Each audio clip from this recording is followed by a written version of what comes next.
हाँ जी बच्चा लोग, very very good afternoon to all of you guys. भाई बेटा, सबसे पहले तो भाई welcome all to the new syllabus. अब आपको पहले तो बच्चा मैं ना आज थोड़ा सा आपको पहले नए कोर्स के बारे में थोड़ा बताऊंगा। वो ना एक्चुअली थोड़ा बताना जरूरी क्यों है, बिकॉज आपको नए कोर्स के बारे में थोड़ी नॉलेज होनी चाहिए और आपके मन में बहुत सारे क्वेश्चंस होंगे।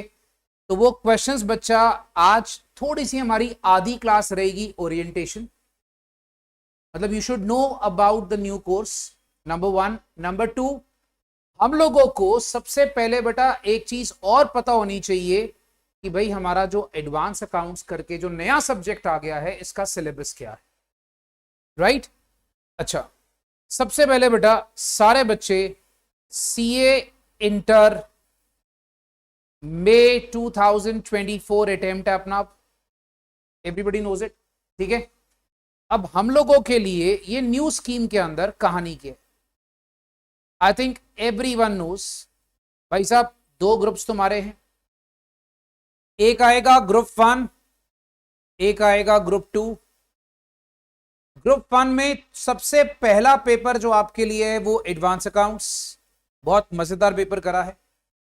पिछले सेशन में ये पेपर एक्चुअली दो हिस्सों में था, one was accounts, other was advance accounts. उन्होंने क्या करा बेटा, इसको कंबाइन कर दिया, ठीक है। They have simply combined it. अब आपको एक फंडा बताता हूं, इस सब्जेक्ट में खासकर क्या किया गया है, कुछ नई बातें लाई गई हैं। ये सब्जेक्ट मेनली आपके लिए अब डिपेंड करेगा अकाउंटिंग स्टैंडर्ड्स की नॉलेज के ऊपर।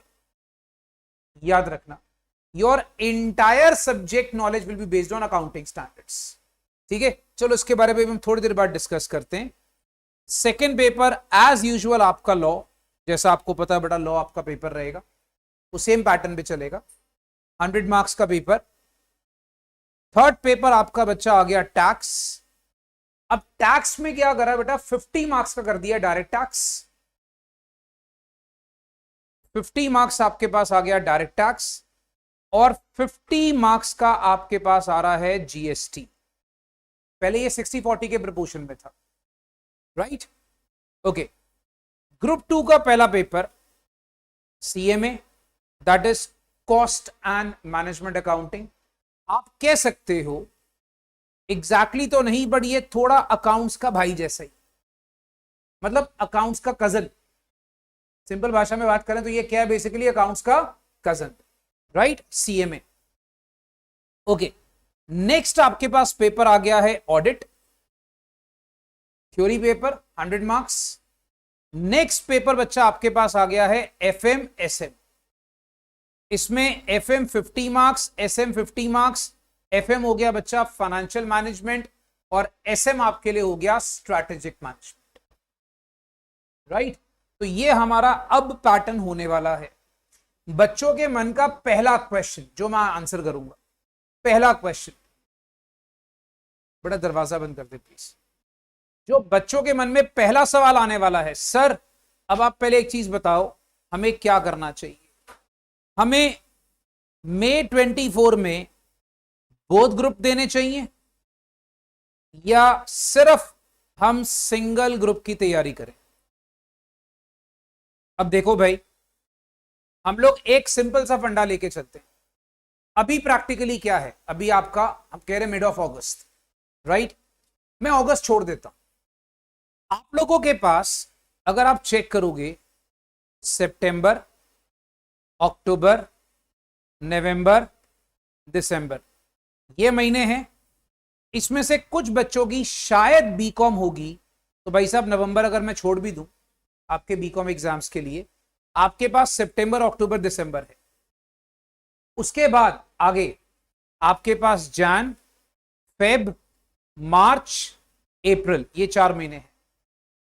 वैसे हमारे पास 8 मंथ्स हैं, पर मैं 7 मंथ्स मान के चलता हूं, ठीक है। मान लो एक महीना हमारा बीकॉम ने खराब कर दिया, भाई साहब 7 मंथ्स में क्या हम 6 सब्जेक्ट तैयार नहीं कर सकते? खुद सोचो, इट इज इजिली पॉसिबल। अब मैं आपको पहले बताऊंगा बोथ ग्रुप क्यों देना चाहिए मई 24 में, इसके एडवांटेजेस क्या है। पहले, सबसे पहले भाई बोथ ग्रुप्स क्यों देना चाहिए, उसका पहला एडवांटेज। देखो मैं आप लोगों को सारे न्यू कोर्स वालों को ना रेकमेंड करूंगा भैया बोथ ग्रुप दो। May 24 में पूरा का पूरा बोथ ग्रुप अटेम्प्ट करो, उसका पहला एडवांटेज। सबसे ज्यादा एडवांटेज होगा बेटा आप लोग को जो मिलता है उसको बोलते हैं set of. What is set of? बेटा 3 सब्जेक्ट हैं आपके ग्रुप 1 में, 300 नंबर, पास होने के लिए कितने चाहिए? 150, with minimum of 40 in each subject. Agreed? अच्छा, दूसरा, सपोज कर लो भाई मैं कहता हूं ग्रुप 1 में आपके, भगवान ना करे भाई, 140 एग्रीगेट बना, 140 एग्रीगेट बन गया ग्रुप 1 के अंदर, और मान लो आपके 40 40 40 हर एक में है। लेट्स से हम एक काम करते हैं, एक इमेजिनरी मार्क्स लेते हैं। सपोज कर लो यार एक बंदा है अपना, और भाई साहब उस बंदे के, सपोज कर लो मिस्टर चालू, ठीक है, आपको पता सीए का फुल फॉर्म मिस्टर चालू आदमी, एवरीबॉडी नोज इट, सीए चालू आदमी, लड़कियों के लिए चालू औरत, मतलब you have to be very clever to become a chartered accountant after becoming a chartered accountant. So भाई साहब याद रखिएगा, सपोज कर लीजिए तुम्हारे मान लो एडवांस अकाउंट्स में आ गए लेट्स से 50, मान लो बेटा तुम्हारे लॉ में आ गए लेट्स से 40 कांटे पे पास, ठीक है, और मान लो बेटा तुम्हारे अगर सपोज कर लीजिए टैक्स में आ गए 50। अब प्रैक्टिकली तुम्हारे 40 हर सब्जेक्ट में है, पर तुम्हारा एग्रीगेट डी बन रहा। अगर तुम खाली ग्रुप 1 देते हो तुम लुढ़क गए, यू फेल, राइट। अब अगर सपोज कर लो तुमने ग्रुप 2 भी साथ में दिया, लेट्स से तुम्हारे सीएमए में आ गए लेट्स से 60, ठीक है, अच्छा, लेट्स से ऑडिट 40, मान लो एफएमएसएम सपोज कर लो 60 आ। भाई साहब ये टोटल कितने हो गए? 160। अब तुम्हारे को फायदा क्या मिल रहा है दोस्तों कि भाई साहब ये 140 और 160 ये दोनों मिला लो तुम्हारे बन गए 300, 600 में से 300 आ गए। इसको बोलते हैं सेट ऑफ का एडवांटेज। जो तुम्हारे 10 नंबर यहां से कम थे वो यहां से तुम्हें कैरी फॉरवर्ड हो जाएंगे और 10 नंबर का फायदा तुम्हें उसमें मिल जाएगा। So this is the biggest advantage of appearing for both the groups. See मैं यहां पर भी आपको बता देता हूं, तैयारी बोथ ग्रुप्स की ही कराने वाला हूं, यह मान के हुए कि आप May 24 में बोथ ग्रुप्स देंगे, क्योंकि 6 सब्जेक्ट प्रिपेयर करना is not a big deal. 7 महीने में 6 सब्जेक्ट प्रिपेयर करना कोई बड़ी बात नहीं, बहुत आसानी से हो जाते हैं, राइट। अच्छा, अब अगर सपोज कर लीजिए बच्चे को मैं सेकेंड एडवांटेज बताता हूं। What is the second advantage? Time saved is time gained. तुम्हारा कीमती 6 महीने बचेंगे। मैं बताऊं क्यों? सपोज एक बच्चा कहता है सर मैंने खाली ग्रुप 1 दे दिया, मान लो तुम आर्टिकलशिप नहीं स्टार्ट कर सकते। As per the new rule जब तक तुम दोनों ग्रुप नहीं क्लियर कर जाते तुम आर्टिकलशिप स्टार्ट नहीं कर सकते, और आर्टिकलशिप स्टार्ट करने के बाद से ही तुम्हारे 2 साल काउंट होंगे। अब बताओ तुम्हारा फिर से टाइम वेस्ट है। अल्टीमेटली, बेटा प्लीज दरवाजा बंद कर दें, अल्टीमेटली तुम्हारा टाइम तो वेस्ट हो ही रहा है ना। आर्टिकलशिप स्टार्ट करने के बाद से तुम्हारे वहां पर आपके पास 2 साल लगने हैं आर्टिकलशिप को लिए। अब वो जो 2 साल तुम्हारी काउंटिंग होनी है दोस्तों, याद रखिएगा वो 2 साल की काउंटिंग तुम्हारी वहां पर स्टार्ट होगी बोथ ग्रुप क्लियर करने के बाद। अब अगर सपोज कर लो कोई बच्चा कहता है मैं नवंबर 24 में दूंगा, मान लो नवंबर 24 में उसने क्लियर कर भी लिया, उसके बाद आगे 2 साल, तो तुम्हारे यहां पर कीमती 6 मंथ्स बचते हैं लाइफ के, प्रेशियस 6 मंथ्स। ये दूसरा एडवांटेज। एडवांटेज नंबर 3 आपको बताऊं, नए नए हम बहुत जोश में होते हैं अभी ना, कुछ लोगों की डायरेक्ट एंट्री होगी, कुछ लोगों का अपना अभी अभी फाउंडेशन क्लियर हुआ होगा। हमारा क्या होता है भैया, अभी नया नया अपने को बहुत तगड़ा जोश होता है। आपको एक बात बताता हूं भैया, पर पढ़ के क्या होता है, जब 2-4 महीने हम पढ़ लेते हैं ना, एक सैचुरेशन लेवल आता है, बच्चा कहता है यार सर बस अब बहुत हो गई, राइट। तो अब सोचो, अगर आपने किसी तरीके से 5 से 6 महीने मेहनत कर ली, आपका सैचुरेशन लेवल आपके मई के बाद आएगा, जब आप अटेम्प्ट दोनों दे चुके होगे, आप दोनों ग्रुप की तैयारी कर चुके होगे। So you can achieve that particular, कहते हैं ना, हम लोग ने इकोनॉमिक्स में पढ़ा होगा, स्टार्टिंग में होती है इंक्रीजिंग यूटिलिटी, फिर एक लेवल आता है भाई साहब जब इंसान कांस्टेंट हो जाता है और उसके बाद नीचे गिरता है। ये इंसान के साथ भी ऐसा ही होता है। तो अभी क्या है, हमें पूरा जोश है, हम अभी से पढ़ना शुरू कर दें, जब तक हम लोग कांस्टेंट होंगे तब तक हमारा ग्रुप खत्म हो जाए। बेटा बात समझ में आ रही है? इट्स वेरी नेचुरल यार, इसमें झूठ क्या है, हर ह्यूमन के साथ ऐसा होता ही होता है। तो याद रखिएगा, जब तक आप कांस्टेंट होंगे तब तक आपका वो सिस्टम भी खत्म हो चुका होगा। तो ये एक बहुत मेजर एडवांटेज है। अच्छा, उसके बाद नेक्स्ट बोथ ग्रुप का एडवांटेज नंबर 4, चौथा एडवांटेज आपको बताता हूं, सब्जेक्ट्स का कोरिलेशन। होगा क्या भाई, अकाउंट्स और सीएमए, ये दो सब्जेक्ट दोनों काफी लिंक्ड हैं। आप जब सीएमए करोगे आपको लगेगा अकाउंट्स ही कर रहे हैं, हम इसमें भी लेजर बनाते हैं, हम सारी कहानी इसमें भी फॉलो करते हैं। अच्छा, दूसरी बात, आपको एक बात और बताता हूं बेटा, ये दो सब्जेक्ट ऐसे हैं जिसमें 60+ आप बहुत आसानी से गेन कर सकते हैं। आपको पता है 60+ इज एग्जाम्पशंस, 60+ इज एग्जाम्पशंस। अच्छा, एक तो सब्जेक्ट का कोरिलेशन, दूसरा आपको एक चीज और बताता हूं, आपको ऑडिट और लॉ ये भी थोड़े थोड़े मिलते जुलते सब्जेक्ट लगेंगे, बिकॉज दोनों थ्योरी है, दोनों क्या है, थ्योरी। तो क्या होता है, सब्जेक्ट का कोरिलेशन बनता है, तो इंसान क्या करता है भाई साहब, वो सब्जेक्ट को कोरिलेट करके बड़े आसानी से पढ़ लेते हैं। वरना आपको ऐसा लगेगा कि यार मैं वही चीजें दोबारा पढ़ी जा रहा हूं, that monotonous feeling will not be there, right. Advantage number 5वां, अब बताओ 5वां एडवांटेज, देखो बच्चे के किसी के दिमाग में है, एनीवन, किसी के दिमाग में मेजर एक एडवांटेज है नंबर 5 बोथ ग्रुप का। आप लोग बेटा यहां पर आए हो, कुछ पढ़कर ही आए हो सीए के बारे में, आपने भी कई सारे यूट्यूब पे महान महान लोगों के वीडियो देखे होंगे। अब तक बच्चा देखो, जब फाउंडेशन के रिजल्ट के बाद वेला था तो बच्चा देख ही रहा होता है कि मैं इसका भी वीडियो देख लूं, उसका भी देख लूं। तो भाई साहब आप मुझे बताओ, आप लोगों ने क्या सुना वहां पर, 5वां एडवांटेज? हाँ जी, क्या चीज? बिग 4 में एंट्री। अच्छा, बिग 4 में एंट्री, बट बिग 4 में एंट्री चलो अलग बात है, मैं बताऊं, RANK rank, if you are aiming for rank you have to appear for both the groups, single group में रैंक नहीं आता। Is this clear? अगर आप ऑल इंडिया रैंक का एम करते हो तो भाई साहब आपको बोथ ग्रुप्स ही अपेयर करना पड़ेगा, अगर आपका टारगेट ये है तो। क्योंकि आपको शायद ये नहीं पता होगा, अगर आप ग्रुप 1 ग्रुप 2 अलग अलग देते हो तो भैया रैंक रूंक नहीं है कि हाँ मार्क्स आ जाएंगे अच्छे, हो सकता है तुम 300 में से 200 स्कोर कर लो, चलेगा, बट उसको रैंकिंग नहीं बोलते। ये बहुत ही मेजर फैक्टर है।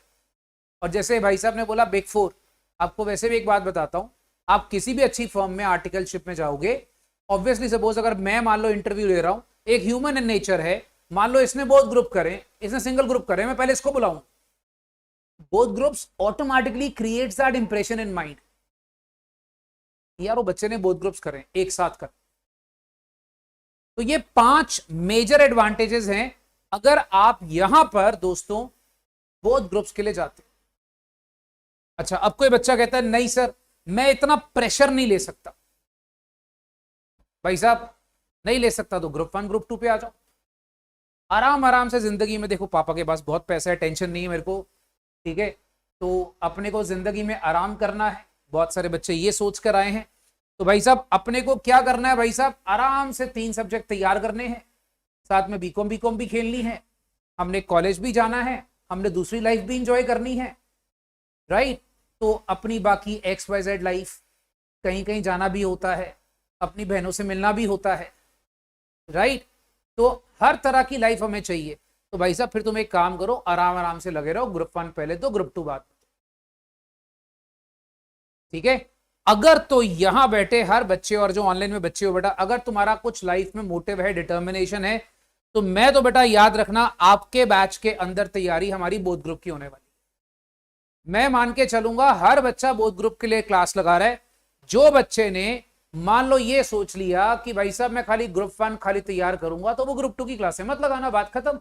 जब ग्रुप 2 की क्लासे लगेगी तब आराम करना, मैं दोनों लगवाऊंगा। Is this clear everyone? मैं मान के चल रहा हूं, मैं आपको बता दूं, मैं और मेरे टीचर्स बाकी सारे, मैं सबको इंस्ट्रक्शन दे रहा हूं कि सब मान के ये चलेंगे भैया मई 24 में मेरे पास बच्चे 6 के 6 पेपर अटेम्प्ट कर रहे हैं। क्लियर? पहला तो ये फंडा याद रखो। ओके, अब हम लोग आते हैं थोड़ा अपना सब्जेक्ट के ऊपर। हमारा सब्जेक्ट क्या है और हम लोग पढ़ेंगे कैसे? देखो यार, जो बच्चे मेरे से फाउंडेशन पढ़े हो उनको तो पता ही है हमने कैसे पढ़ना भाई। एक होगा हमारे पास class notes, number 1। Class notes के लिए हमें चाहिए होगा एक मोटा सा कापा, इट्स नॉट कॉपी, कापा मतलब रजिस्टर, ठीक है। एक पूरा पंजाबी रजिस्टर चाहिए अपने को, अच्छा सा। क्यों? आपको यहां नोट्स बहुत ज्यादा मिलने वाले हैं। दूसरा, आपको बता देता हूं भाई साहब, क्लास नोट्स के बाद मैं आपको बुक दूंगा। जो मेरी नई बुक मैं बना रहा हूं, अभी थोड़ा सा अंडर प्रोसेस है भाई साहब, जो मैं नई बुक बना रहा हूं, मैं याद रखिएगा भाई, उसको मैं 2 वॉल्यूम्स में बनाऊंगा। एक होगी वॉल्यूम 1, एक होगी वॉल्यूम 2। और उसके अलावा आपने क्या करना है, आपने आईसीआई का मॉड्यूल भी साथ में करना है। तो तुम लोगों ने याद रखना, उसको मैं बोलूंगा आईसीएम बुक, जो मेरी किताब होगी जो मैं आपको दूंगा। एक आप लोग पढ़ोगे आईसीएम बुक, एक आप पढ़ोगे आईसीआई बुक, राइट, और एक होगा क्लास नोट्स। फिर हमारा पैटर्न क्या होगा दोस्त, याद रखिएगा। कुछ बच्चों के मन में होता है कि सर पुरानी क्लासेस की रिकॉर्डिंग तो नहीं लगा देंगे? भैया पुरानी क्लासेस कहां है, पहला बैच। तो जिसके मन में ये दुख है भैया अभी दूर कर लो। मेरे को पता लगा था, मेरा स्टाफ बोलता सर वो बच्चे कुछ कह रहे थे, सर रिकॉर्डिंग तो नहीं लगा देंगे पुरानी क्लासेस की? भैया अभी से आपका दुख दूर कर रहा हूं, कहां पुरानी क्लासेस। हाँ, हो सकता है कि अगले बैच में कभी लगा दूं जो तुम्हारी रिकॉर्डिंग होगी, तो तुम लोग की किस्मत अच्छी है भैया। मई 24 के लिए ये हमारी पहली रिकॉर्डिंग्स और पहली क्लासेस। सारा सिलेबस चेंज है, तो यहां पुराना तो कोई टीचर कुछ करा ही नहीं सकता। Is this clear everyone? ठीक है, नंबर 1। नंबर 2 भाई साहब, दिमाग में कुछ बातें और रखनी है। हर चैप्टर के बाद आपका टेस्ट होगा। और एक बात ये समझ लेना बच्चा, बड़े प्यार से, ठीक है, बड़े प्यार से बोल रहा हूं मैं, जो बच्चे ना इंटर में आ जाते हैं ना, थोड़ा सा उछलना ज्यादा शुरू हो जाते हैं जीवन में, सर हम तो इंटर में आ गए, हम तो बड़े गए, मेरे को कुछ बोलेगा नहीं। भाई साहब एक बात याद रखना, अगर तुम लोगों ने मेरा टेस्ट मिस करा, तो जैसे कागज को 2 हिस्सों में फाड़ते हैं, मैं वैसे ही फाड़ देता हूं बच्चे। मतलब प्यार भी बहुत करता हूं। आपके पास ऑप्शन है, थोड़ा प्यार चाहिए कि ज्यादा प्यार चाहिए। अगर ज्यादा प्यार चाहिए तो वो भी मिलेगा अपने को, याद रखना, राइट। सो मेरा कभी भी याद रखना, जिंदगी में टेस्ट नहीं मिस करना। और मुझे फोन करके ये नहीं बोलना कि सर हमने ना मम्मी के साथ कहीं जाना है, पापा ने हमें बुलाया है, हमारी डॉक्टर पे टेस्ट वाले दिन अचानक से अपॉइंटमेंट आ जाती है, हमारा डेंटिस्ट बुला लेता है। तो भैया ये सब बहाने नहीं चलेंगे, राइट। जो आउट स्टेशन वाले स्टूडेंट्स होंगे उनको मैं अलाउ कर दूंगा कि भैया टेस्ट तुम ऑनलाइन दे दो, क्योंकि ऑब्वियसली उनके लिए आना मुश्किल है। वैसे मैं उनको भी रेकमेंड करूंगा, अगर आप आ सकते हो तो सेंटर पे आके टेस्ट दो। और बाकी लोकल स्टूडेंट भाई साहब, टेस्ट कंपलसरी ऑफलाइन। मुझे तो कभी तुम लोग नाम भी मत लेना ऑनलाइन टेस्ट का। ये सारे बच्चों को बेटा टर्म्स क्लियर हैं, ये आपको पहले से बोल रहा हूं, मेरे से पढ़ना है तो ये टर्म्स होंगी, राइट। ये चीजें दिमाग में रखिए। ओके बेटा, अपनी अपनी ना कॉपीज निकाल लो और हम पहले थोड़ा सा अपना पैटर्न और सिलेबस उसके बारे में सीखें। अब आप लोग को बता देता हूं भाई साहब, एडवांस अकाउंट्स इस सब्जेक्ट का नाम है। हमारा पेपर 1 है, सीए इंटरमीडिएट ग्रुप 1 मई 24 के लिए। ओके, अब दोस्तों इसमें ना पहली बात शायद तुम्हें पता ही होगा, नहीं पता तो अब सुन लीजिए कि भाई साहब पैटर्न क्या है 30% आप लोगों को आना है एमसीक्यू, सर अकाउंट्स में भी, हाँ जी अकाउंट्स के अंदर भी, और 70% आपका आना है सब्जेक्टिव। अच्छा ये बात याद रहेगा बेटा, पैटर्न क्या है, 30% आपका होगा एमसीक्यू, बट एमसीक्यू ये वाले नहीं होंगे, डिफाइंड अकाउंटेंसी, उसके नीचे 4 ऑप्शन। बेटा बचपन में हम लोग ऐसे करते थे, अब नहीं। एमसीक्यू जो होगा वो आपका सारा केस स्टडी बेस्ड क्वेश्चंस होंगे, राइट। कैसे, आपको एक पैराग्राफ दिया होगा, उस पैराग्राफ के नीचे आपको वहां पर भाई 2-4 क्वेश्चंस होंगे और उसके आपने आंसर करने, ठीक है। अच्छा एग्जाम के अंदर जो नया पैटर्न पेपर का आएगा, मैं आपको बता देता हूं, वो कुछ कुछ पुराने पैटर्न जैसा ही चलेगा। उसमें क्या, फर्स्ट क्वेश्चन आपका रहेगा कंपलसरी, राइट। याद रखिएगा पहला क्वेश्चन आपका कंपलसरी होगा, जो आपने आंसर करना ही करना है, और पहला क्वेश्चन तकरीबन 20 मार्क्स का होगा। उसके बाद क्वेश्चन 2, क्वेश्चन 3, क्वेश्चन 4, क्वेश्चन 5 और क्वेश्चन 6 में से आपको याद रखना है दोस्तों एनी 5 करने होंगे। अब हर क्वेश्चन 20 मार्क्स का होगा, याद रखना हर क्वेश्चन बच्चा 20 मार्क्स का होगा, बट ये 20 मार्क्स के बड़े क्वेश्चन नहीं होंगे, इसमें ना इंटरनल पार्ट्स होंगे।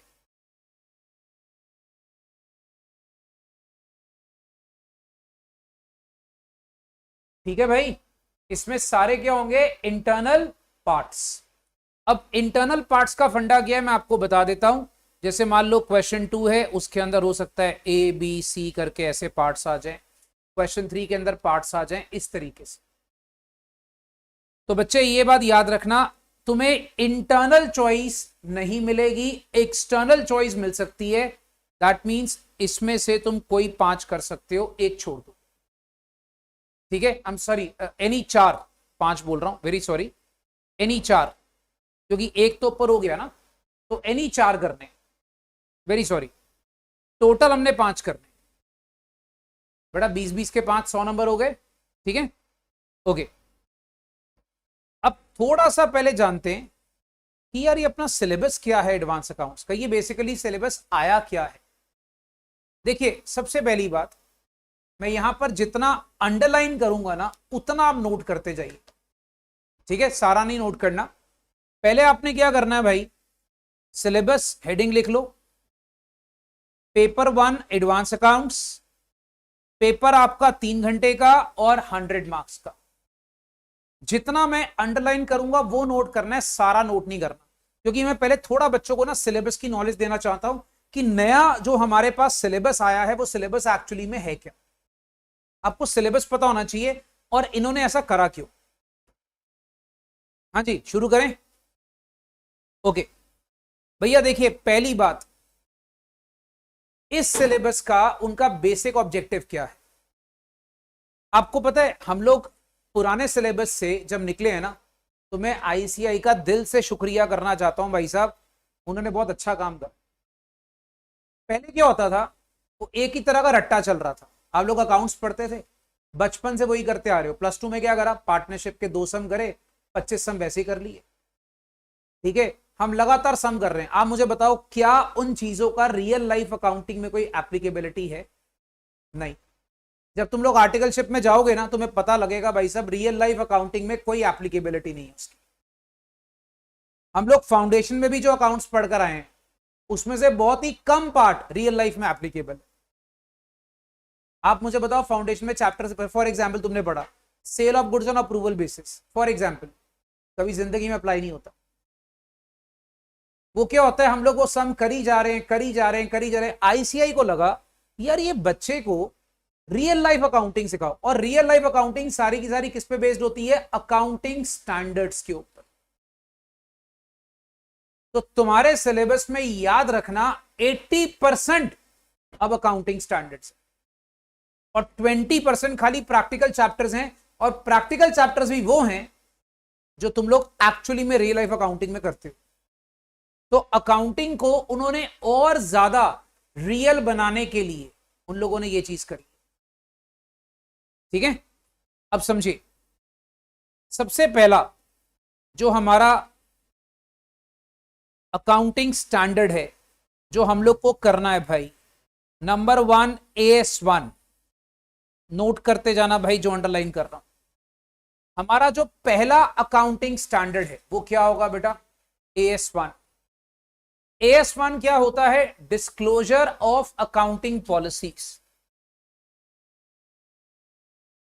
अच्छा, अब अकाउंटिंग स्टैंडर्ड्स क्या होते हैं, बहुत सारे बच्चों को ये भी नहीं पता होगा, चिंता मत करो, जब मैं तुम्हें ये कराऊंगा मैं पहले तुम्हें बेस बताऊंगा कि अकाउंटिंग स्टैंडर्ड कैसे बनते हैं, क्यों बनते हैं, इनकी एप्लीकेबिलिटी कैसे होती है, वो सब हम करेंगे। But AS1 disclosure of accounting policies. Sir ये AS क्या बताता है, थोड़ा इन शॉर्ट, अकाउंट्स में क्या दिखाना है और क्या नहीं दिखाना, कौन सी पॉलिसी फॉलो करनी चाहिए और कौन सी पॉलिसी नहीं फॉलो, और जो कर रहे हो उसमें आपको कैसे प्रेजेंटेशन करनी। फिर आता है AS2 इन्वेंट्री वैल्यूएशन, ये वैल्यूएशन ऑफ इन्वेंट्रीज। ये क्या होता है भाई साहब, तुम्हारा स्टॉक होता है, स्टॉक को मेजर करने के बहुत सारे मेथड होते हैं, लीफो, फीफो, सुना हुआ कभी आप लोगों ने, ठीक है। तो ये जो सारे मेथड होते हैं, याद रखिएगा दोस्तों, ये हमारे होते हैं AS2 inventory valuation. AS3 cash flow statement, इसका याद रखना, प्रैक्टिकल चैप्टर भी हमारे सिलेबस में है, इसके आगे P लिख लेना, याद रहेगा, इसका प्रैक्टिकल चैप्टर भी हमारे सिलेबस में है, कैश फ्लो स्टेटमेंट का। अच्छा, तुम्हें एक चीज और बताता हूं, मैंने अभी 2 मिनट पहले क्या बोला था, बहुत सारे टॉपिक्स तुम्हारे इंटरलिंक हो जाएंगे कॉस्टिंग के साथ। वैल्यूएशन ऑफ इन्वेंट्री में जो तुम सीखोगे दोस्तों, वही तुम्हें CMA में काम आएगा, याद रखना। AS2 के बहुत सारे रूल्स, एक चैप्टर आता है CMA के अंदर, मटीरियल्स, मैं तुम्हें इंटरलिंक करूंगा चैप्टर्स को, उसमें काम आएगा। Then AS4 contingencies and events occurring after the balance sheet date. Sir ये क्या होता है, थोड़ा सा ब्रीफ आइडिया, मान लीजिए बेटा, थोड़ा सा ब्रीफ आइडिया दे रहा हूं, मान लो तुम्हारे अकाउंट्स क्लोज हो गए 31 मार्च। अच्छा बेटा, आपको क्या लगता है रियल लाइफ में क्या होता है, 31 मार्च को अकाउंट्स क्लोज हो गए तो 31 मार्च को साथ में प्रेजेंट हो जाते हैं? नहीं, बोर्ड ऑफ डायरेक्टर्स के पास जाते हैं, बोर्ड ऑफ डायरेक्टर्स उसको अप्रूव करते हैं। मान लो उन्होंने अप्रूव करा 30 जून तक, अब 31 मार्च से लेकर 30 जून के बीच में जो ट्रांजैक्शन हुई है, क्या मुझे उसको अपने अकाउंट्स में दिखाना चाहिए कि नहीं दिखाना चाहिए, वो हमने देखना। बड़ा बात समझ में आ रही है? बैलेंस शीट डेट क्या हो गई 31 मार्च, अप्रूवल डेट क्या है 30 जून, इसके बीच में अगर कुछ हो गया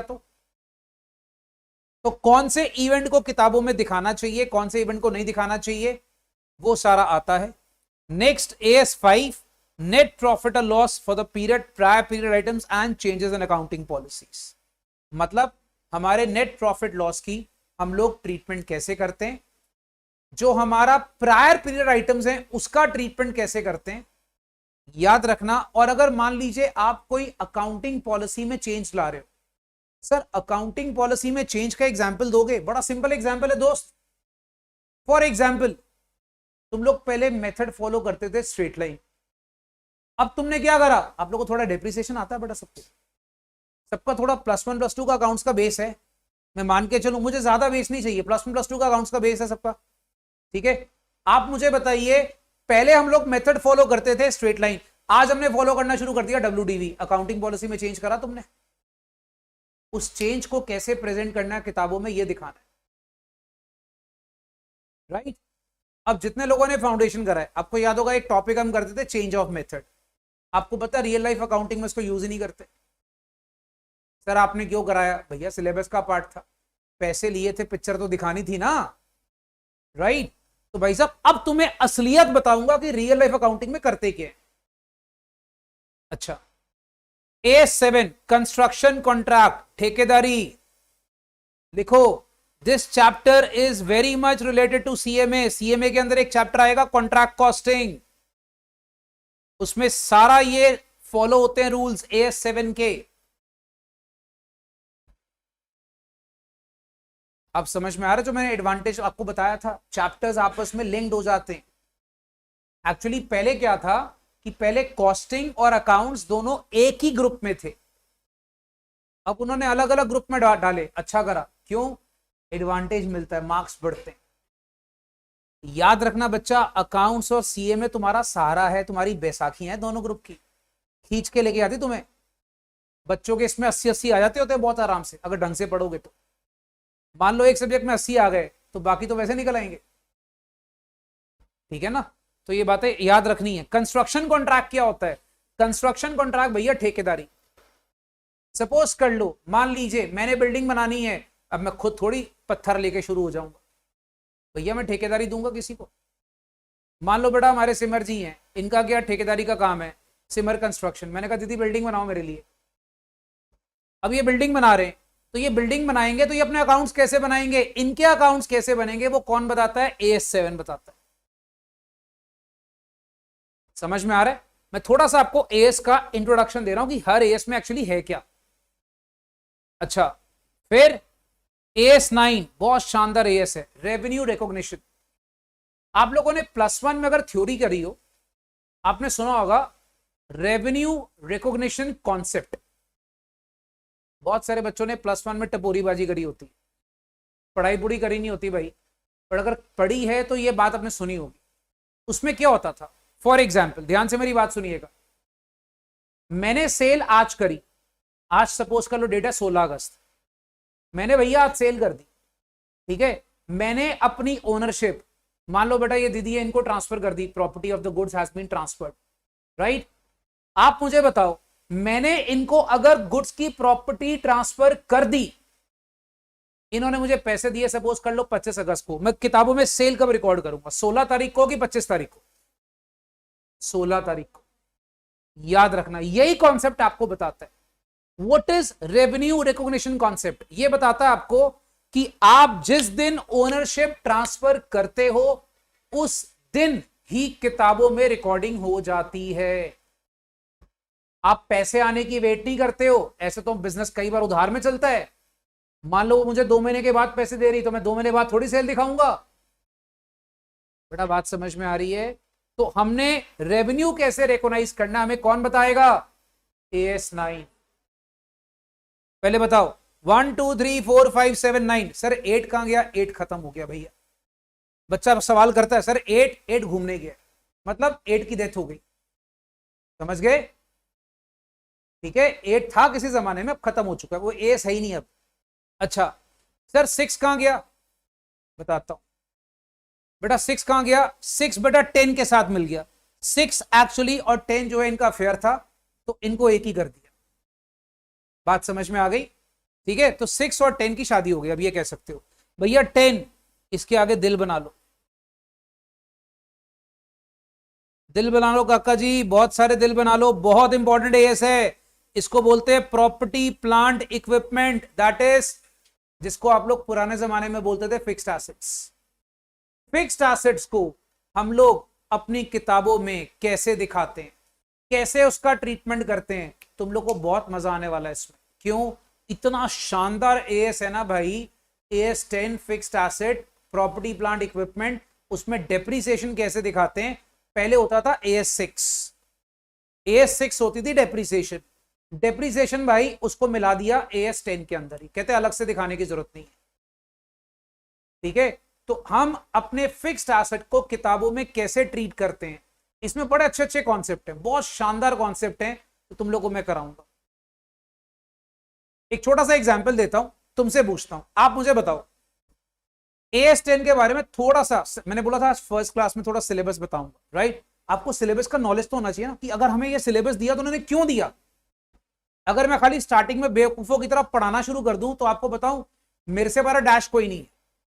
डैश तुम लोग मन में फिल कर चुके होगे अब तक, राइट। तो भैया ऐसे बेटा गंदी वाली हंसी नहीं हंसनी, ये लग रहा है ये, हाँ इसने 2 फिल कर दी अभी तक।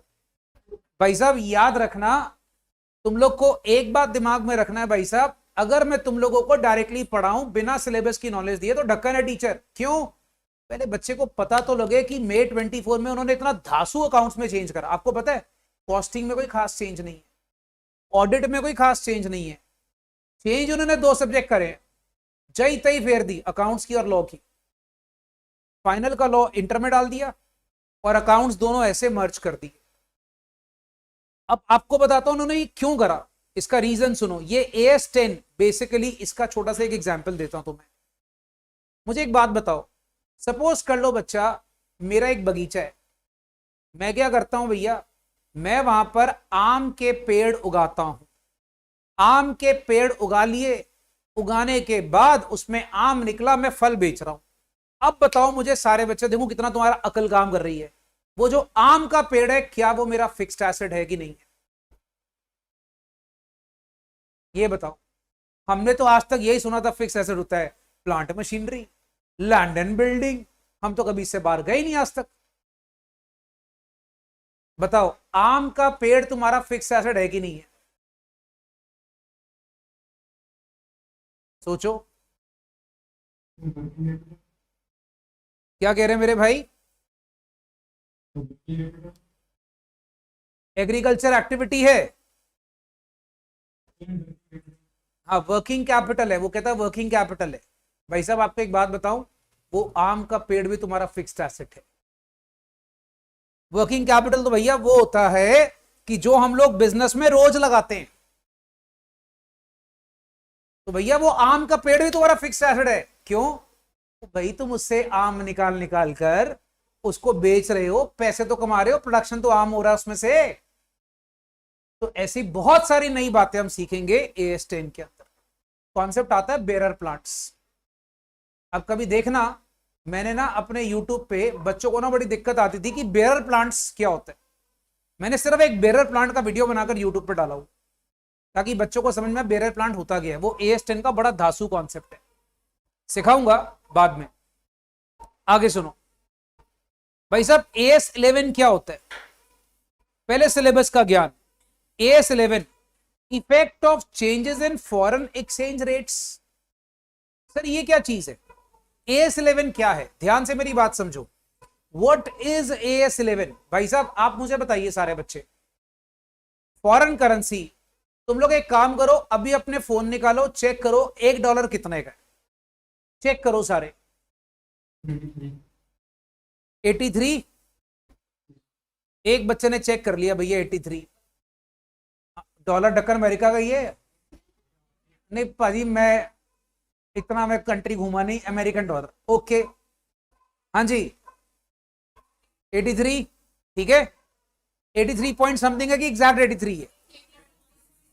0.16 है ना। अब एक काम करना, क्लास खत्म होगी, चेक करना इसका रेट अगला पिछला कुछ कम ज्यादा हो। मेरा कहने का मतलब यह होता है कि फॉरेन करेंसी के एक्सचेंज रेट पर आवर पर मिनट के हिसाब से शफल करते हैं। शफल थोड़ा सा ही होता है बट चेंजेस आते हैं इसके अंदर।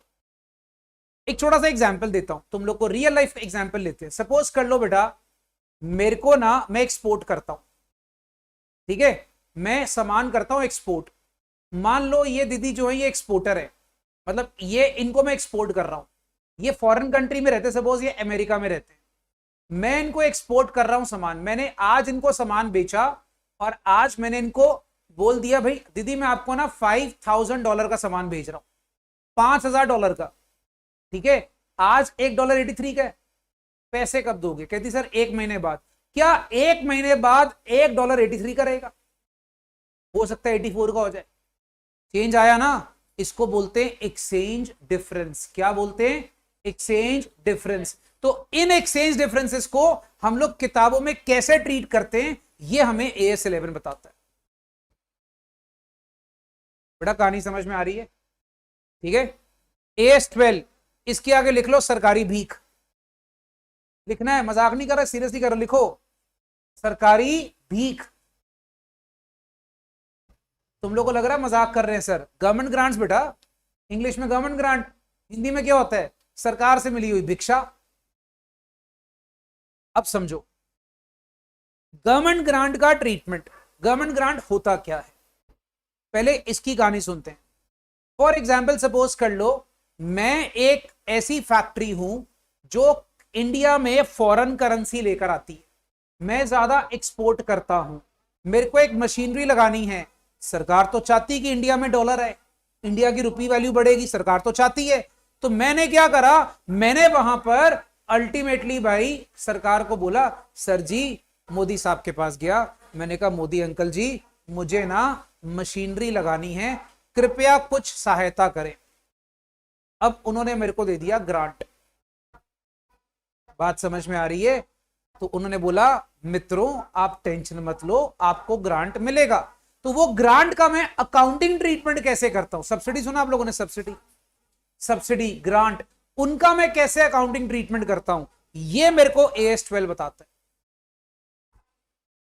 AS 13 investment,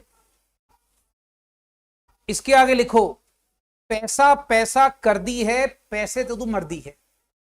accounting for investment, भैया तुम लोग को नाम याद रहेंगे इस बात से, अकाउंटिंग फॉर इन्वेस्टमेंट, पैसा पैसा कर दी है, पैसे तो तू मर्दी लिखा। अब सुनो भैया अकाउंटिंग फॉर इन्वेस्टमेंट क्या होता है, शानदार तरीके से सुनना भैया। मुझे एक बात बताओ, सपोज कर लो बेटा एक दीदी हैं, उनका नाम है सरबजीत कौर, क्लियर है?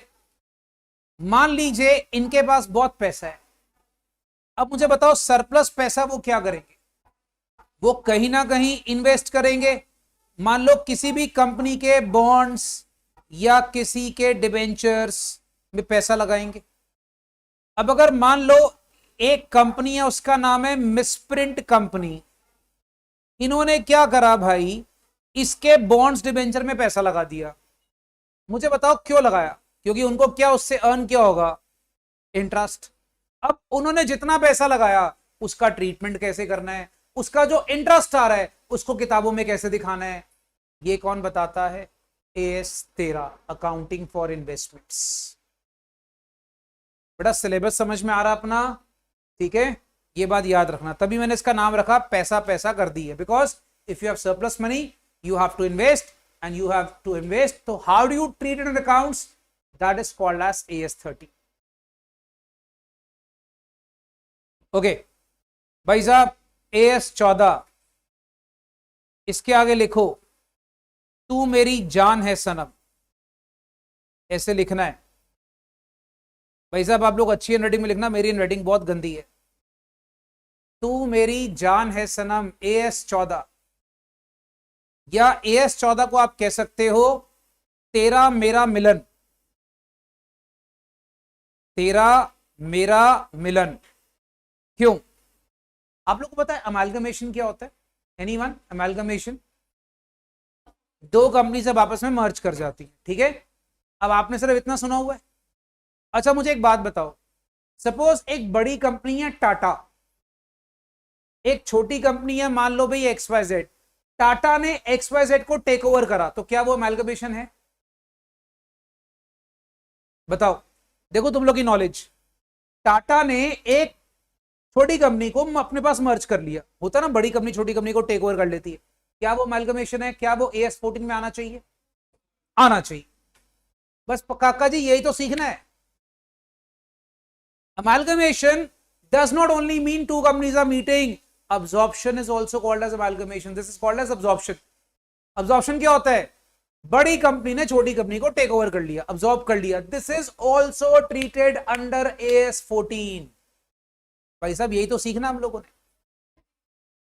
बट अब उसका आगे आ रहा है वो AS 21 है, वो अलग चीज है। होल्डिंग सब्सिडरी अलग होता है।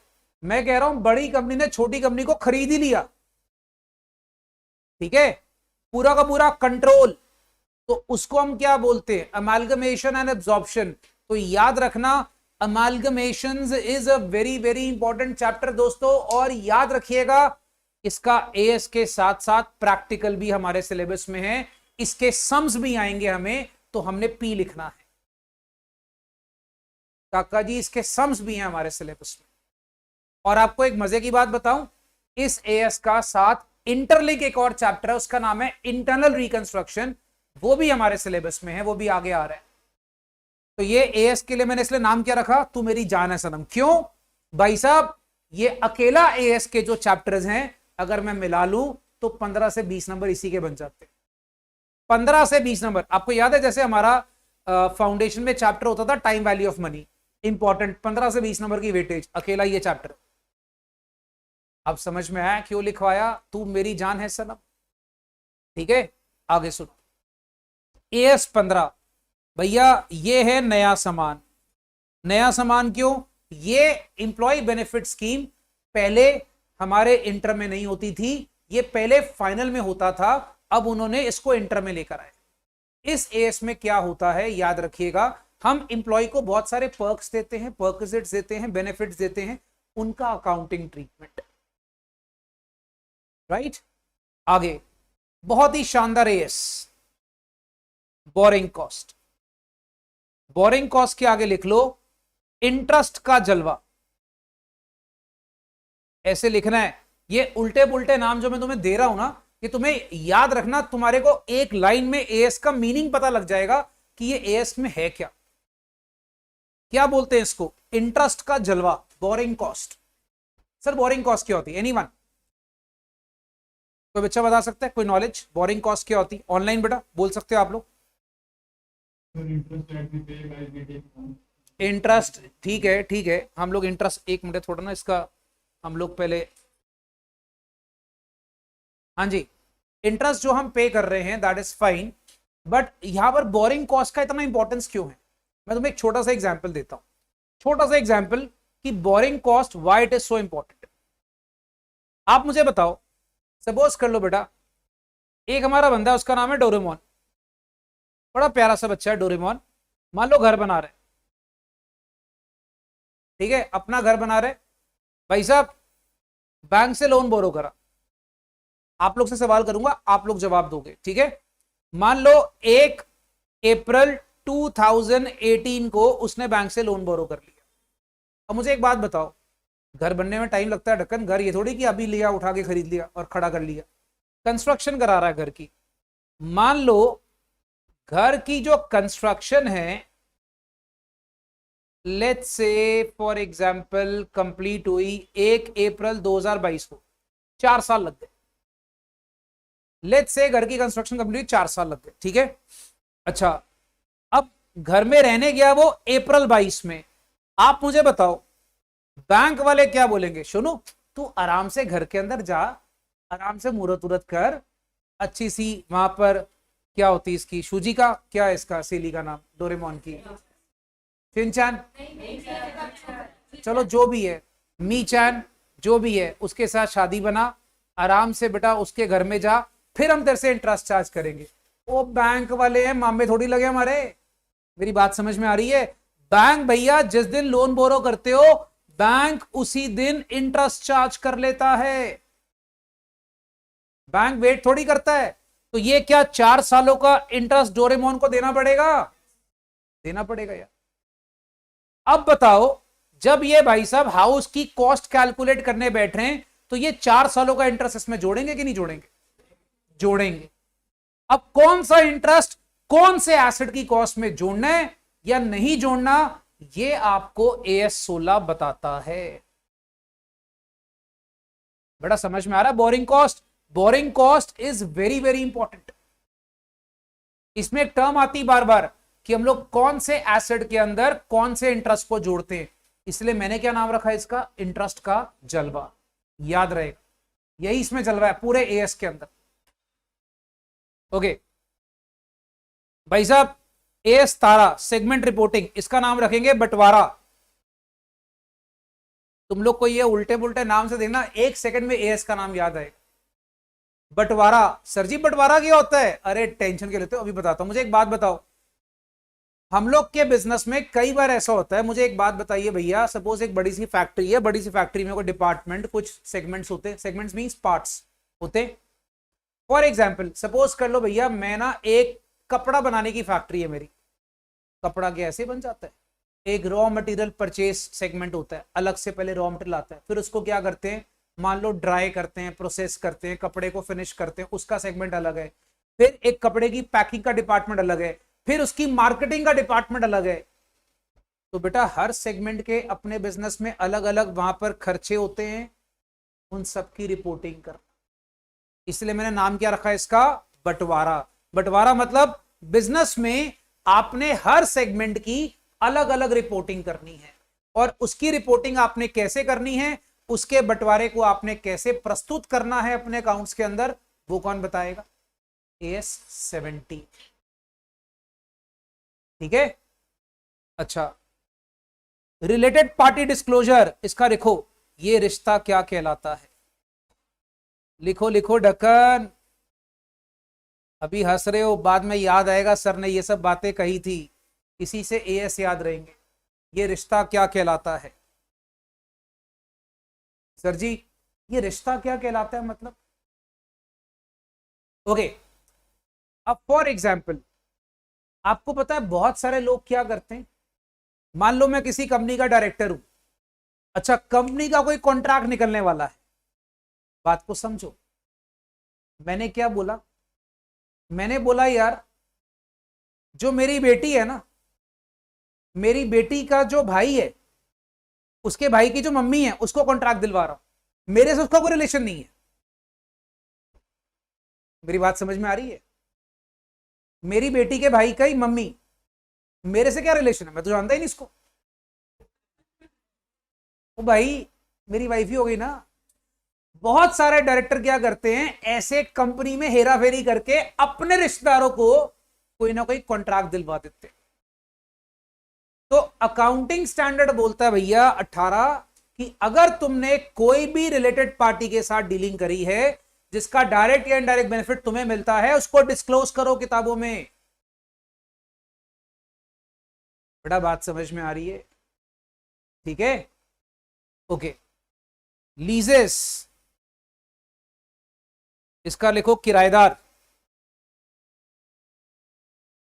किराएदार मतलब ये सिंपल है यार, इसमें क्या हम लोग लीज पे चीजें देते हैं, उसकी अकाउंटिंग कैसे करते हैं। लीज समझते हो आप लोग, लीज और रेंट में थोड़ा फर्क होता है, अगर बच्चों को नहीं पता थोड़ा नॉलेज दे देता हूं।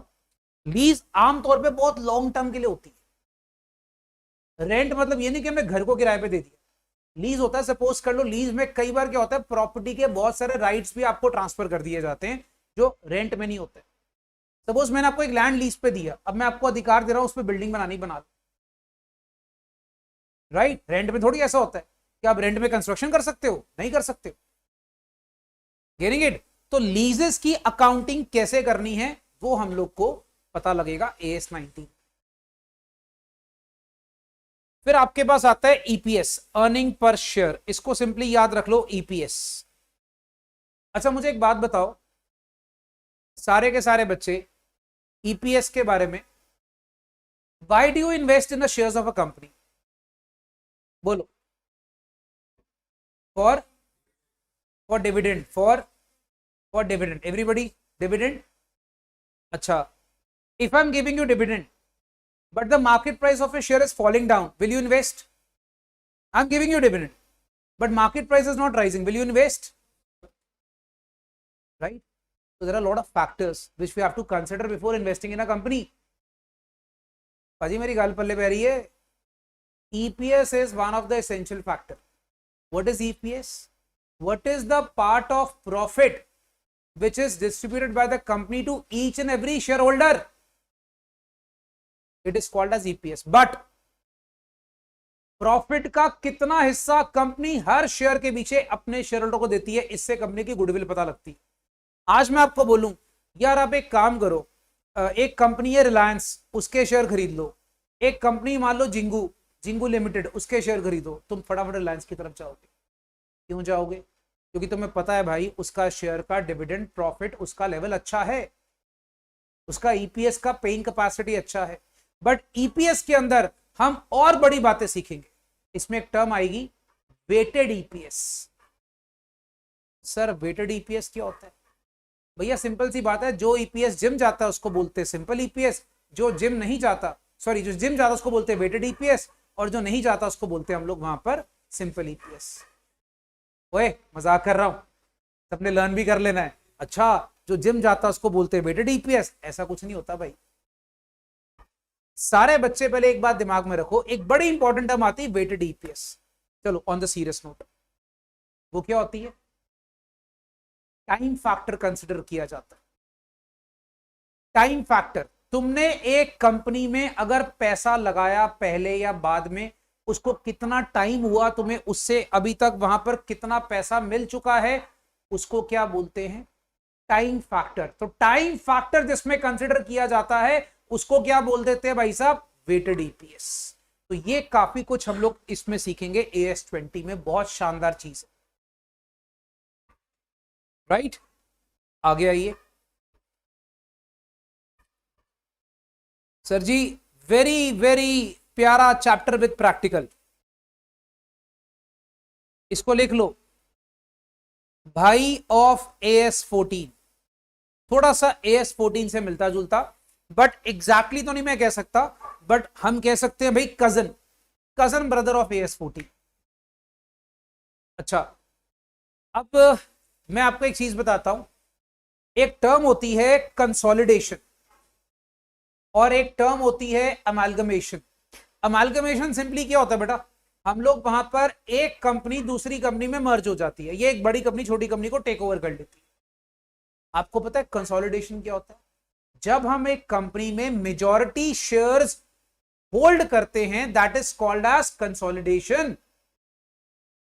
अगर सपोज कर लो मैं अपनी कंपनी के अंदर, मैंने क्या करा, मैंने कंपनी के अराउंड 51% या 52% शेयर होल्ड कर लिए। आपको पता है मैं उसकी होल्डिंग कंपनी बन गया और वो मेरी क्या बन गई? सब्सिडरी। तो consolidation is a very very important topic, याद रखना दोस्तों। और ये एक ऐसा टॉपिक है जो तुम लोग इंटर में करोगे, फाइनल लेवल तक काम आएगा, फाइनल में फिर से आएगा, याद रखना। ये तुम लोग इंटर में करोगे भाई, और ये फाइनल में तुम्हें दोबारा आने वाला है, याद रखना। कंसोलिडेशन बहुत ही शानदार चैप्टर है, इसका प्रैक्टिकल भी है, इसके अंदर बहुत सारी चीजें हैं जो हम लोग करने वाले हैं विदेश।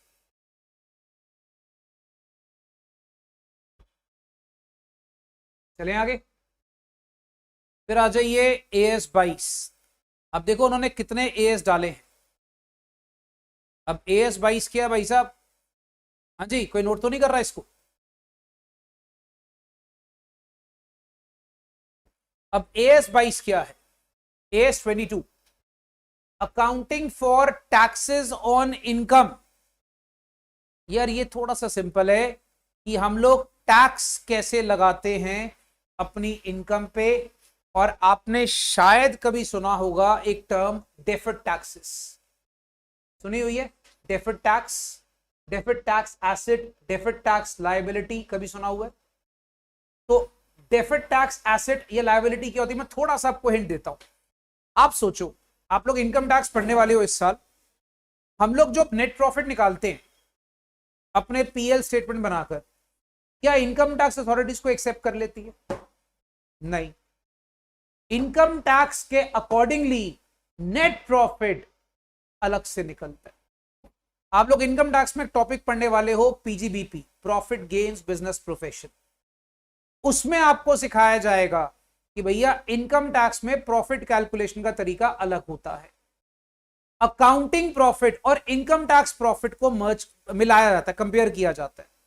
अब अगर सपोज कर लो आपने टैक्सेस कभी पे कर दिए अकाउंटिंग प्रॉफिट के अकॉर्डिंगली, सपोज कर लो तुमने अकाउंटिंग प्रॉफिट जो है वो निकाला लेट से 1 लाख रुपया, और लेट से तुमने उस पर 10% टैक्स पे कर दिया,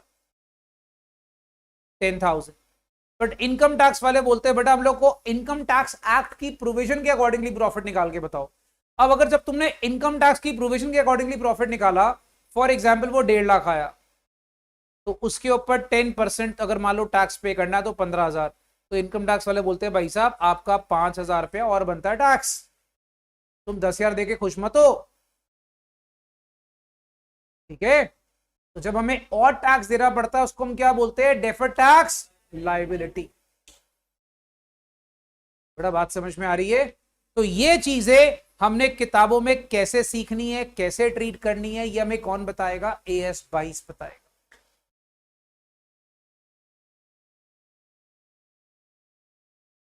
आगे सुनिए भाई, AS23 दोस्तों ये भी हमारे लिए नया है, इसको बोलते हैं अकाउंटिंग फॉर इन्वेस्ट। अच्छा, जो जिसमें मैं नया मार्क कर रहा हूं उसको अच्छे से मार्क कर लेना, क्योंकि नया मतलब इस साल पेपर में पक्का आने वाला है। ठीक है, ये बिल्कुल नया है, मतलब उन्होंने नया कुछ पॉइंट डाला, मतलब पेपर में पक्का आएगा। Accounting for investment in associates in consolidated financial statements. अब भाई साहब ये थोड़ा सा AS21 से लिंक करेगा, AS21 का भाई है। कैसे?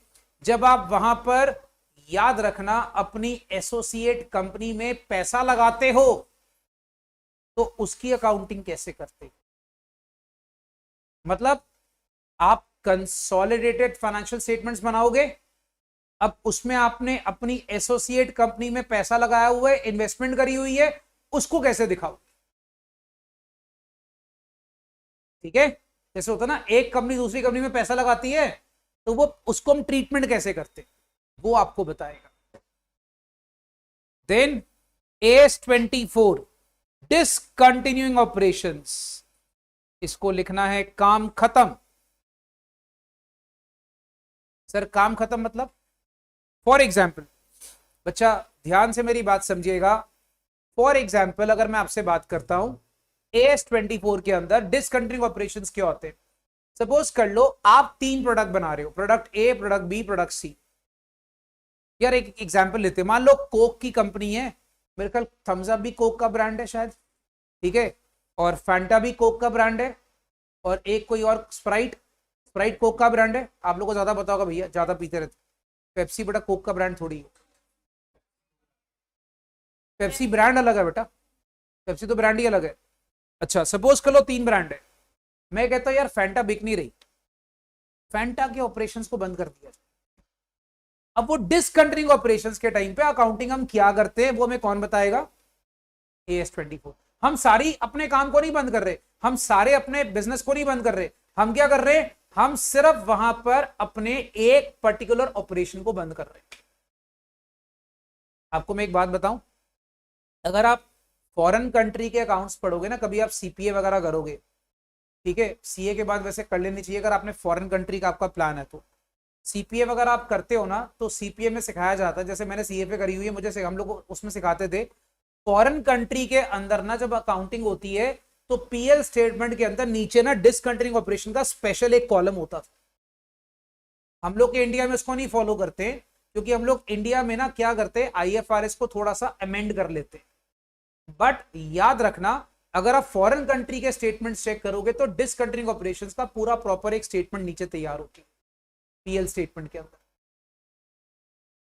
नेक्स्ट AS25 भाई साहब इंटरिम फाइनेंशियल रिपोर्टिंग, और ये AS26 है बेटा इंटेंजिबल एसेट, वो ना थोड़ा ऊपर लिखा गया है टाइपिस्ट से, ठीक कर लीजिएगा।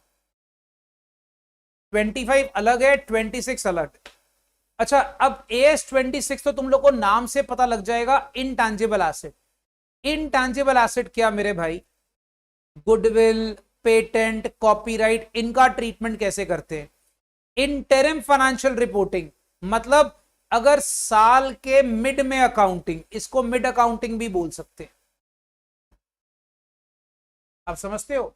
कई बार आपको पता है अकाउंट्स हम लोग साल के मिड में बनाते हैं, कई कंपनी ऐसे करती है जो हर quarterly account, banks best example, banks quarterly statement तैयार करती है, ठीक है, तो उन लोग जब वो क्वार्टरली स्टेटमेंट तैयार करते हैं तो उन लोग अपनी अकाउंटिंग कैसे करते हैं, उसको हम लोग क्या नाम देते हैं बच्चा?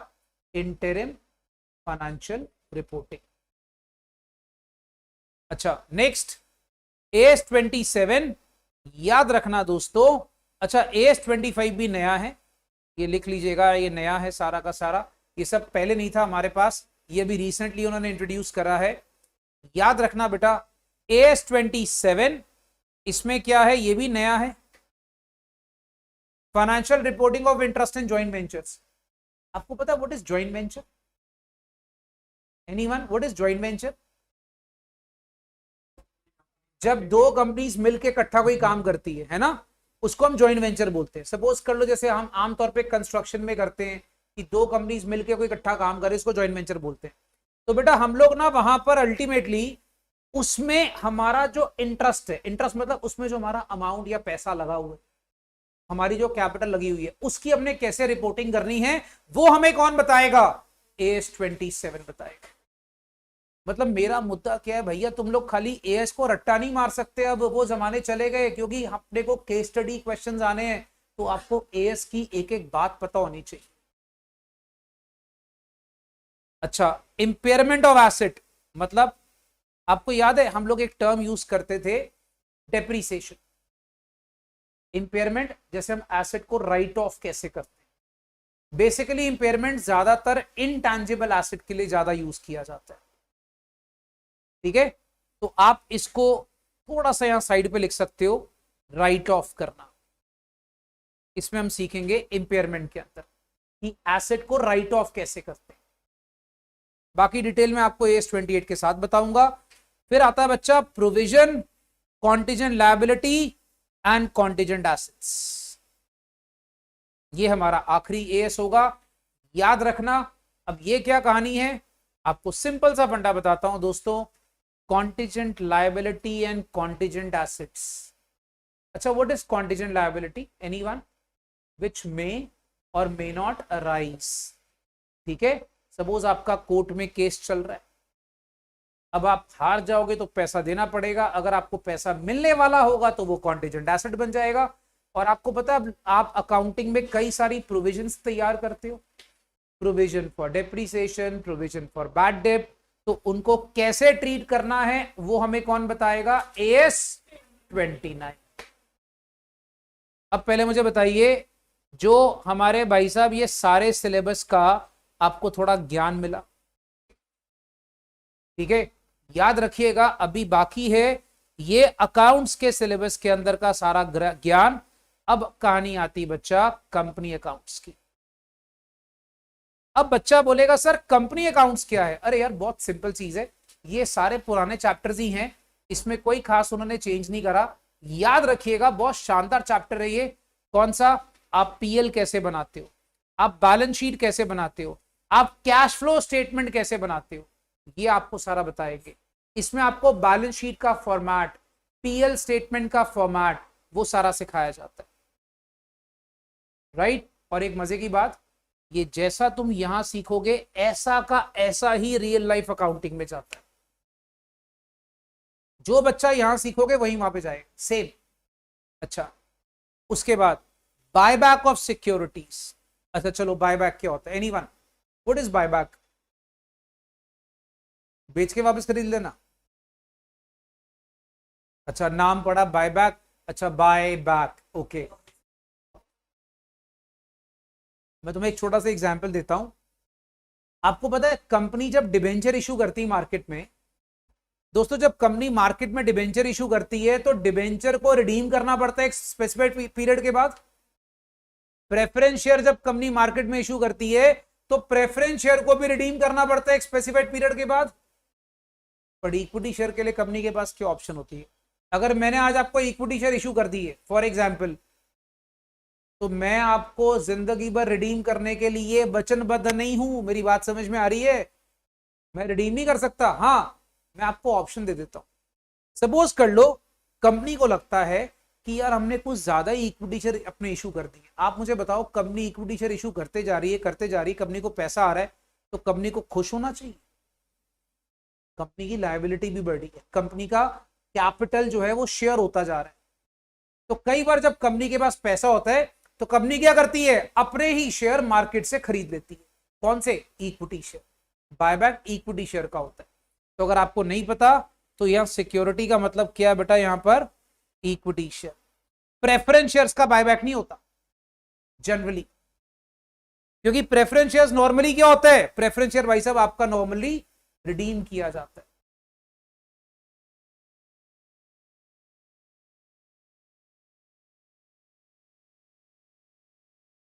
ओके, आपको नेक्स्ट बताऊंगा बायबैक के, ये प्रैक्टिकल चैप्टर्स है सारे।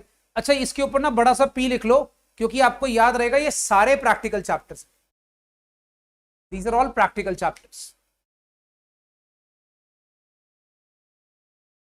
ओके, नेक्स्ट फिर आता है बेटा accounting for construction of companies, reconstruction of company. Sorry, आपको याद है मैंने अभी थोड़ी देर पहले आपको एक बात बताई थी, मैंने कहा था भाई हम लोग एक AS14 करेंगे, AS14 के अंदर एक और चैप्टर आएगा जो आगे चल के आपको बताऊंगा, प्रैक्टिकल होगा, वो यही है बेटा। इसको हम AS14 से रिलेट कर सकते हैं, हम इसको थोड़ा सा अमेलगमेशन का पार्ट ही कहते हैं, बट इसको बोलते हैं internal reconstruction.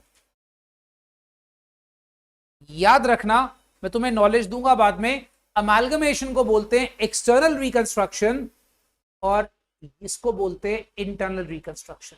What is internal reconstruction? जब हम लोग कंपनी के अंदर चेंजेस करते, जब हम लोग कंपनी के अंदर चेंजेस करते तो हम उसकी अकाउंटिंग कैसे करेंगे वो हमें सिखाया जाएगा। बड़ा बात समझ में आ रही है? अमेलगमेशन में ज्यादातर कंपनी के बाहर होता है, इंटरनल तो आप लोगों को डिफरेंस समझ में आ रहा है बेटा? अमेलगमेशन में ज्यादातर कंपनी के बाहर होता है, इंटरनल में क्या होता है? कंपनी के अंदर। और एक आप लोगों का फेवरेट चैप्टर होगा जिसका नाम होगा ब्रांचेस। जैसे मान लीजिए आपकी अगर ब्रांचेस है तो आपने उसकी अकाउंटिंग कैसे करनी है। तो भाई साहब ये सारा सेक्शन पूरे प्रैक्टिकल चैप्टर्स का है।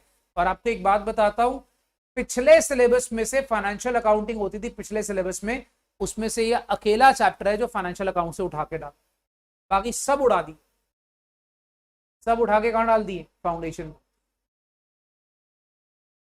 राइट? तो लकी लॉट, तुम लोग बहुत खुशनसीब हो। तो भाई साहब याद रखिएगा सारे बच्चे, ये हमारा सारा ब्रांचेस, और आपको बता देता हूं दोस्तों हमारा पहला चैप्टर यही होगा जो हमने शुरू करना है, ब्रांच अकाउंटिंग।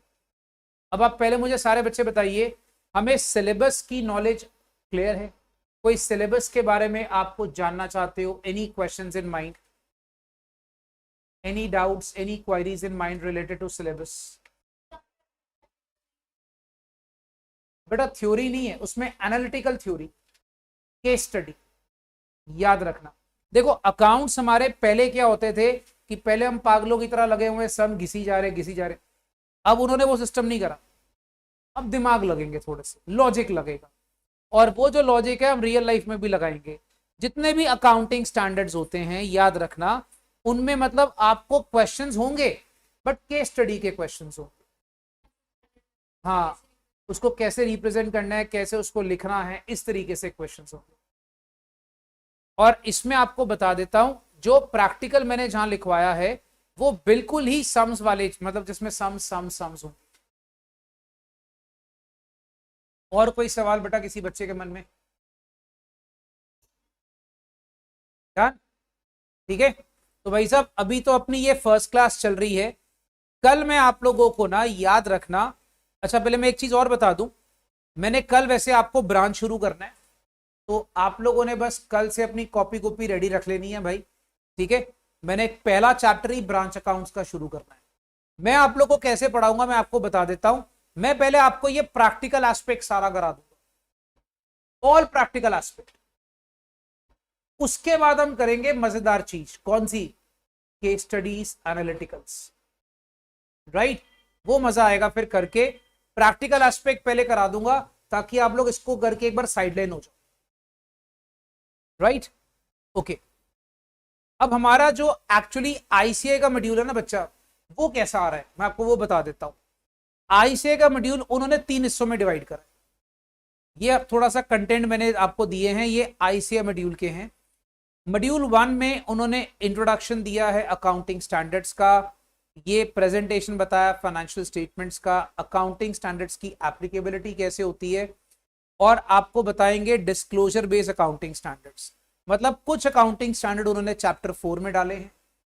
फिर उन्होंने क्या करा है, 5, 6, 7, 8, 9, 10 ये मॉड्यूल 2 में डाले हैं। अब जैसे asset based accounting standard, asset based कौन सा हो गया, लाइक AS10, तो वो उन्होंने इसमें डाल दिया। राइट? अब जैसे आपके पास आ गया रेवेन्यू बेस्ड अकाउंटिंग स्टैंडर्ड, कौन सा हो गया, AS9, तो उन्होंने इस तरह से उसको डिवाइड करके डाला है। जैसे कंसोलिडेटेड फाइनेंशियल स्टेटमेंट कौन सा हो गया, अब तक अपने लर्न हो जाना चाहिए, AS21। मेरा मुद्दा ये तुम लोग को अब तक लर्न हो जाना चाहिए। तुम्हारे एएस में है क्या क्या, राइट। इसके बाद एक तीसरा मॉड्यूल है, उसमें आप देखोगे सारा प्रैक्टिकल, ये सारा प्रैक्टिकल थर्ड मॉड्यूल, राइट। इसमें आप देखोगे financial statement of companies, buyback, amalgamation, reconstruction, branches. अब इसमें जब मैं ये आपको अमेलगमेशन कराऊंगा तो भैया ये अपने आप ही AS14 साथ में आ जाएगा। बच्चों ये कहानी क्लियर है सारी, डन है, ठीक है। अभी भैया अपनी जो फर्स्ट क्लास है that is only about the syllabus introduction, you should know about the syllabus and why this has been there in your course, इसके बारे में पता होना चाहिए। और कल से हम लोग ये वाला टॉपिक शुरू करने जा रहे हैं जिसका नाम होगा ब्रांच अकाउंट्स, राइट। ये टॉपिक के अंदर अगर आपने सपोज कभी बीकॉम में भी करा होगा, बीकॉम में भी था ब्रांच थोड़ा सा, बट इसमें बहुत वास्ट है। जो आपने बीकॉम में करा हो तो बच्चों वाला था, राइट। इसमें काफी कुछ है जो हम लोग कल सीखे, ठीक है बच्चा। एनी क्वेश्चंस और queries before and the class? ठीक है, ओके डन। फिर हम लोग कल मिलेंगे भैया 12 बजे, ठीक है। अब अपना टारगेट याद रखिएगा, टारगेट क्या है? बोथ ग्रुप्स, ठीक है, बोथ ग्रुप का टारगेट लेके चलना है। Thank you.